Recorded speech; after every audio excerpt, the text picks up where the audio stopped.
Today we're going to talk about AI and the loss of meaning. There's a topic going around, the AI topic of whether we'll lose our meaning when AI takes all of our jobs. I would argue that most people don't derive meaning from their jobs. If you do, you're lucky. There are scientists, politicians maybe, who feel like they're doing the right thing, but the vast majority of people are very aware that they're just sort of a cog in a machine. They're just in some middle management position at some random corporation that doesn't do anything particularly great. But let's take that out of the picture and just say, okay, we've got people want meaning by doing work, whether or not it's a job, and that work can be activism, it can be knitting something for your granddaughter. And so, if we go back to addressing this issue of will AI do everything for us and remove meaning from human life? Well, if I'm knitting a scarf for my granddaughter, I'm not going to tell an AI to do it.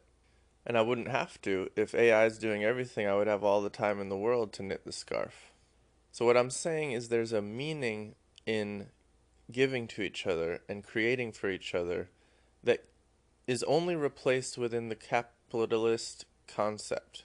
Within capitalism, we will be replaced one by one because we've become cogs in a machine, and now we are creating even better cogs for that machine. But that's all in the context of the machine. This whole concept keeps interesting me that people keep thinking AI will replace everything about being human, and it seems the issue is more that we've forgotten what it is to be human already. So we've been tricked into putting our sense of purpose into our jobs. And our jobs were never giving us a sense of purpose because our jobs are not pursuing our own goals, our jobs are pursuing someone else's goals. And you might say, oh, I run my company or something, but your goals are still your client's goals. You are just working for someone. So this isn't really a great expression of who you are and what you care about and putting your meaning and value into the world. Unless your meaning and value is nothing more than making money, which for a lot of people it has become.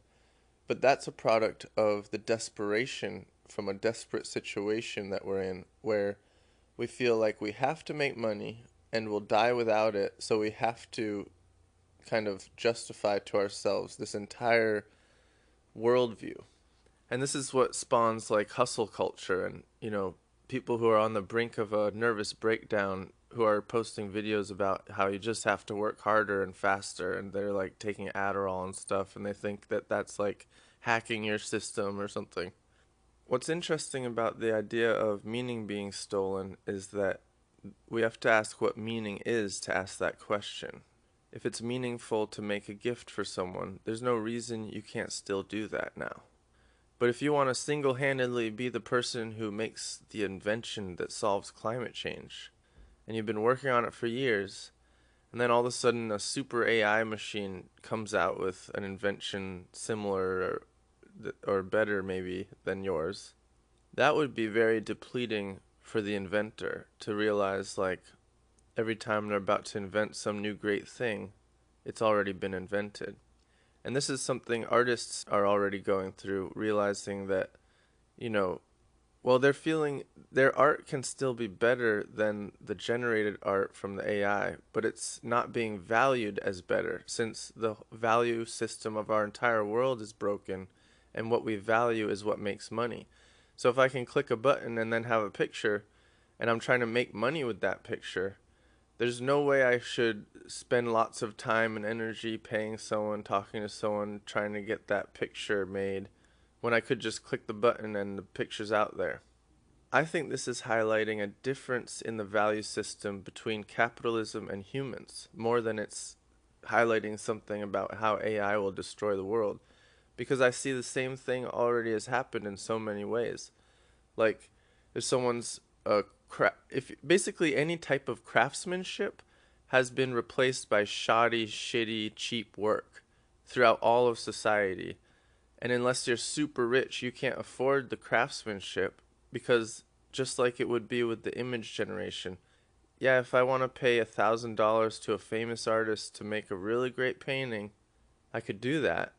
but only if I had $1,000, and I'm just trying to make a Medium article and I'm just trying to put a picture on it. And I could just click the button for free and get a picture.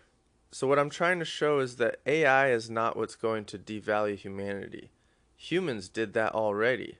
What we have to do now is realize that we're caught in this cycle where we are devaluing our worth, our sense of purpose and everything in each other, because we have no longer focused on what's valuable or meaningful to us, and we've replaced the value and meaning with just money itself.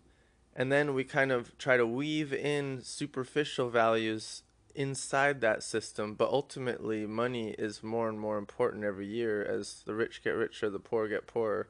So I want to say I don't think it's inevitable that the rich keep getting richer and the poor keep getting poorer forever, because I think there's going to be a huge shift coming really soon that will mean basically all the jobs can be replaced by AI. But this does give us a huge bump in the road to figure out, because then we won't have any income. Some people propose the universal basic income. I actually have some issues with that just because of how it kind of enshrines the values of capitalism permanently in the world. And it could even make us sort of permanently unable to deal with issues like pollution and artificial scarcity, and inequality, all of which are caused by capitalism and just remain unquestioned as long as we don't question capitalism.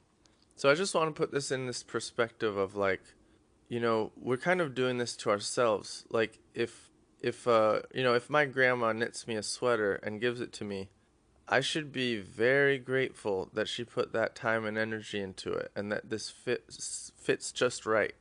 And if we just look at that sweater and compare it to a sweater that was made for 10 cents on assembly line with 12-year-olds like bleeding fingers and like, just like the worst working conditions, and then it's huge carbon footprint. It's been shipped across the world.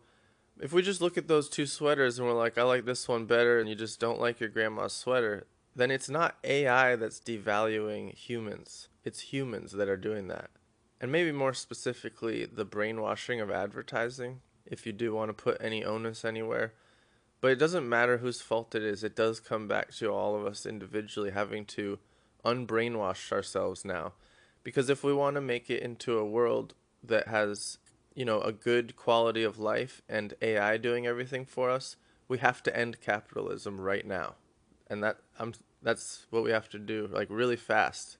Otherwise, it will just become permanently enshrined forever for thousands of years that there's just some super rich technocracy and everyone else is just basically dying out from pollution. They won't even need us as slaves. They'll just kind of let everyone die. So I hope you get what I'm saying, that we need to really wrestle with what are our values, what do we want humanity to look like, what do we want the world to look like. Right now AI is about to replace everyone and everything and change everything so crazy that we will have nothing concrete to go on. In a sense, I think we might actually need to follow our hearts more than our minds at this point, because we won't be able to keep up. And most of us already can't keep up with what's going on. It'll be like the last few AI researchers that are like turning their noses up. I can still tell what's going on. And then overnight they won't be able to tell what's going on either. And then AI will just be doing everything everywhere and we'll be super confused. So I think we really need to just start embedding like an anti-capitalist value system into our everyday life and our everyday actions, and try to imagine how we can just not need money anymore. Otherwise, we can't compete with AI. They can always make more money. They can always do everything better than you. Money is not a value that values humans. Money is a value that values AI. And the reason that we're being replaced and we're facing this existential threat of AI, that reason is thousands of years old, and that reason is money. And it has always been headed this way as long as we maintain that value system. And if we continue to maintain that value system, that's why the Terminator prophecy is so much of a prophecy and seems so inevitable, is because we've always been headed this way, and now we're finally coming to the precipice where we have to learn the lesson. All right, thanks for listening.